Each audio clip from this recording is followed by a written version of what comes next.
మేమిద్దరం అన్నతమ్ములు, పేదవాళ్ళమే. కాని ఉన్నంతలో హ్యాపీగా ఉండేవాళ్ళం. అమ్మ, నాన్న, నేను, నా తమ్ముడు.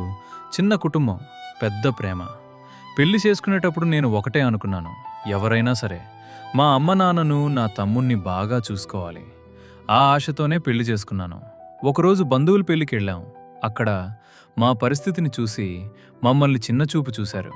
ఆ మాటలు, ఆ చూపులు నా మనసులో గాయంగా మిగిలిపోయాయి. అప్పుడే నిర్ణయం తీసుకున్నాను, జీవితం మార్చుకోవాలి అని. అలా కువైత్కొచ్చాను. వచ్చే ముందు నా భార్యకి చెప్పాను, ప్రతి నెల నేను పంపే డబ్బు జాగ్రత్తగా వాడుకో, కొంచెం సేవ్ చేయి, మన ఇల్లు కట్టుకుందామని. కానీ నేను పంపిన డబ్బు నా భార్యను, నన్ను మర్చిపోయలేరను. నన్ను మర్చిపోయేలా చేస్తుందని నేను ఊహించలేదు. నా తమ్ముడికి దగ్గరైంది. అతనితోనే జీవితం మొదలుపెట్టింది. నాకు తెలియకుండా అన్నీ జరుగుతున్నాయి. ఒకరోజు నా ఫ్రెండ్ ఫోన్ చేసి చెప్పాడు, నీ ఇంట్లో ఏం జరుగుతుందో తెలుసా అని. నమ్మలేకపోయాను. కానీ అనుమానం మాత్రం మొదలైంది.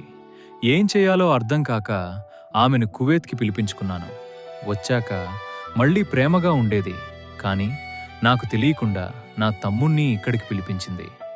ఒకరోజు నేను చెప్పకుండా వారి రూమ్కి వెళ్ళాను. అక్కడ నా తమ్ముడు, నా భార్య ఒకే గదిలో, ఒకే పడకపై.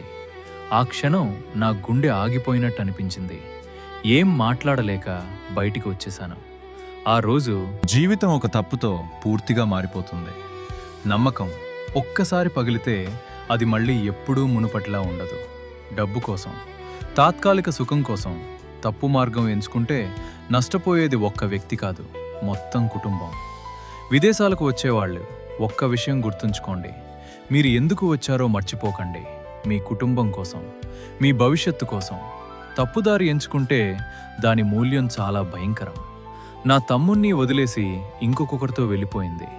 ఆ షాక్ నా తమ్ముడు భరించలేక ఒకరోజు 10వ అంతస్తు నుంచి దూకి తన ప్రాణం తీసుకున్నాడు. అతను వదిలిన లెటర్లో, అన్నా, వదిన తల్లితో సమానమన్న మాటను మర్చిపోయాను. నేను చేసినది తప్పు, నన్ను క్షమించు అని రాశాడు. ఆ రోజు నేను అన్నగా ఓడిపోయాను, కొడుకుగా ఓడిపోయాను, మనిషిగా కూడా ఓడిపోయాను. జీవితం ఒక తప్పుతో పూర్తిగా మారిపోతుంది. నమ్మకం ఒక్కసారి పగిలితే అది మళ్ళీ ఎప్పుడూ మునుపట్లా ఉండదు. డబ్బు కోసం, తాత్కాలిక సుఖం కోసం తప్పు మార్గం ఎంచుకుంటే నష్టపోయేది ఒక్క వ్యక్తి కాదు, మొత్తం కుటుంబం. విదేశాలకు వచ్చేవాళ్ళు ఒక్క విషయం గుర్తుంచుకోండి, మీరు ఎందుకు వచ్చారో మర్చిపోకండి.